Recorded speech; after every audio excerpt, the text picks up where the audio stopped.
The first attitude that I have noticed among many, many Muslims, and before I noticed it in anyone else, it was actually an attitude that I had myself. So I know that it exists because it's personal. Is that the Quran is not relevant. That the Quran is not talking about my life. It's talking about something that happened a long time ago. The people that I know that talk about the Quran look like they belong 500 years ago. They don't look like modern people. These people, when they speak in a way that nobody else speaks. My friends don't talk like this. My colleagues at work don't talk like this. My professors at school don't talk like this. As a matter of fact, you could be friends with a khatib. And when you're talking to them, they talk to you perfectly normally. But as soon as they get up on the minbar, they talk differently. They talk like they belong in a different time. And it becomes almost disconnected from you. So the first impression I had of religious conversation, Quran, Sunnah, the whole bit, the whole thing, was that this does not belong in this time. This is some old thing, and this is for people that are old-minded. You cannot have this religion and live in modern times. You cannot combine those two things. It's impossible. That's number one. And as a matter of fact, even in so many lectures that I heard, all they talked about was how bad these times are and how good the old times used to be.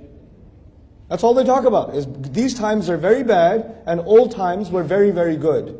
And so I say to myself, well, old times are over, so I guess it's bad now. So what's the point? That's the first problem. The second problem I noticed, again, something I noticed in myself, and then I noticed it in now millions of other people, is that this religion and this book is extremely strict, and it's harsh, and it's difficult, and it has rules that are not easy. The rules of this book, the guidelines of this book, that it tells you to do some things that you're not supposed to do, or it forbids you from some things, or it commands you to other things, but its rules are too many, and too heavy, and too difficult, and basically impractical. You can't do it. You just can't do it. If you have to do it, you have to be a very extreme person. You cannot be a normal, happy person and do these rules. As a matter of fact, the more religious you get, the more depressed you get. And the more angry you get. And the more angry you look. So all the religious people I know are really angry people. So I don't want to be like that. So that must be because of this religion. This religion is harsh, so it makes people harsh. It makes people difficult. It makes people very angry. As a matter of fact, in my own life, before I turned to the deen of Allah, I was born a Muslim, but you know how it is. If I saw a guy with a beard, I ran the other way. I do not want to be around those guys, because they keep telling me how I'm going to hell. Or they're just going to tell me to do something like go make salat. Or, hey brother, why do you have this? Why are you dressed like that? What are you listening to? What are you watching? Stop. I don't want to talk to you. Just leave me alone. Let me eat pizza. You're sitting there relaxing, eating your pizza. The guy with the beard walks into the restaurant. You're like, oh God. I was enjoying my meal. This guy had to come in here. So the religion is harsh, and people that follow the religion are also harsh. That was the second attitude. The third attitude was that every time I hear, or at least most of the times when I heard people talk about the deen of Allah, they did not tell me why I should be Muslim. They did not tell me why I should be Muslim. They only told me that I should be Muslim. Here's what you should do. And if I said, why should I do it? They said, because you're going to burn in hell if you don't do it. Why should I believe I shall burn in hell? Don't question why you should believe it will burn in hell. You're a kafir if you question. You have doubts? You don't have iman? And if you go to the person who gave you that lecture and you say to them, so how do we know for sure that this is the right religion? How do we know? I mean, there's so many religions in the world. How do we know that we have the right religion? The Shaykh will tell you, and he told me, you son, you need to make wudu, then you need to make 2 rak'ah, because you're getting waswasa from shaitan. After I make wudu, and I make 2 rak'ah, I still have the same question. Why are we following this religion? Every time I ask that question, people say, Astaghfirullah al-Azim. How can you ask that question? You're not supposed to ask that question. Inna lillahi wa inna ilayhi. Do your parents know about this? Akhil Kareem, sit down, sit down. Let me do some ruqyah on you. But then after the ruqyah is done, I still have the same question. So you know what I started thinking? And millions of young people around the world started thinking? These people don't have an answer to that question. These people, number one, they want you to live like you live, they don't want you to live in 2015, they want you to live in 1275. They want you to live in the time of Umar ibn al-Khattab radiallahu anhu. That was number one. It's irrelevant for this time. Number two, they're extremely harsh. And number three, they don't want to answer my questions. They think my questions are evil.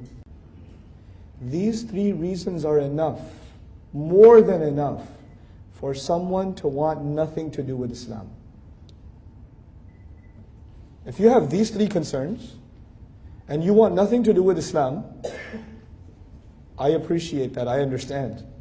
It's logical. And I can tell you, with a good degree of confidence, I have not been to any country in the world, Muslim or non-Muslim, where there are not people who think exactly like this. For all the people who come and sit in a lecture, there are hundreds and thousands, if not millions of people, Muslim and non-Muslim, who have this problem. They have this problem. And so this is what I noticed for so long. And I stayed away from the Quran for so long in my life for one reason. It doesn't have to do with my time. It's harsh. It's not going to answer my questions. How are my questions? I have questions. I went to college in New York City. I took a philosophy class. And in philosophy class, and in psychology class, and in anthropology class, when I'm studying Freud, when I'm studying, evolution, when I'm studying, modern European philosophy, how is a book 1400 years ago going to answer my questions? Come on. Seriously? It's not going to have answers to my questions.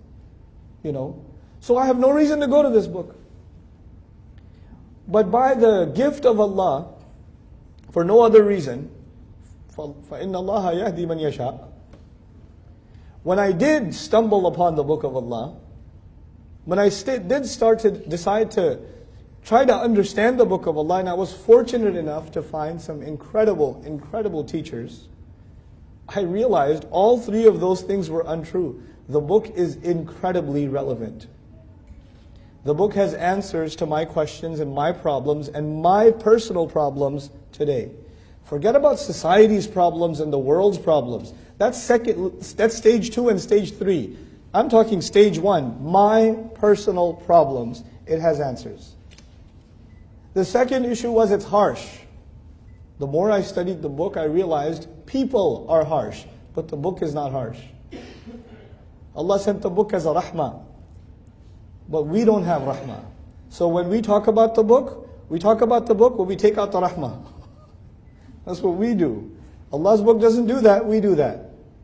Okay, we're intolerant. We're intolerant. And I'll talk about that a little bit later, some more. And then the third problem was that people don't want to answer my questions. I have questions and they say, Astaghfirullah, this is from shaitan. But the Quran says, Hatu burhanakum in kuntum sadiqeen. The Quran is inviting people to ask questions and bring their criticisms. Which religion in the world says, please, criticize? No other religion other than Islam. Please, we would invite you to question and criticize this book.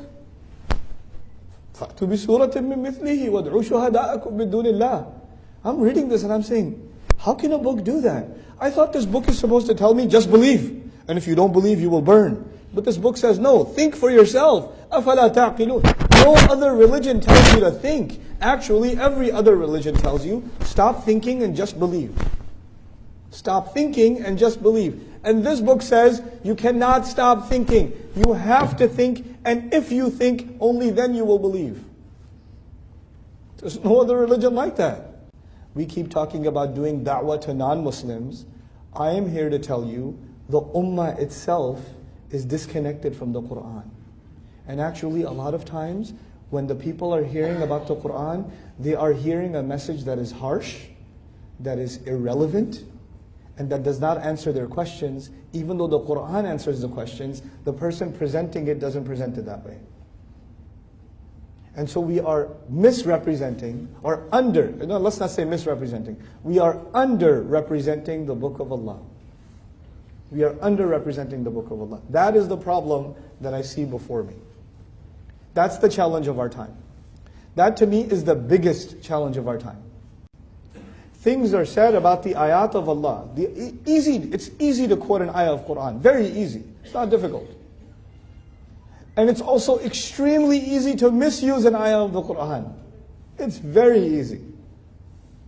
And people do it. And you know what? Sometimes people misuse the ayat of Quran and innocent people die. This Quran, if you misuse it, it will not just create fasad on the earth. It will create, وَيَسْفِكُ الدِّمَاء, the angels had a concern. It'll spill blood. The Quran can be used or misused to spill blood. And it's happening. The Quran can be misused to push people away from Islam. It's happening. It's happening in our time. People are reciting, people that are talking about Quran, they're talking about it in a way that even the Muslim says, I don't want Islam anymore. I want to walk away from it. This is the tragedy of our time. Now, that was the tragedy part. I'm going to stop talking about the tragedy now. You heard enough about the tragedy. Now I'm going to start over. I'm going to talk to you about an ayah of the Quran. وَاللَّهُ أَنزَلَ مِنَ السَّمَاءِ مَاءً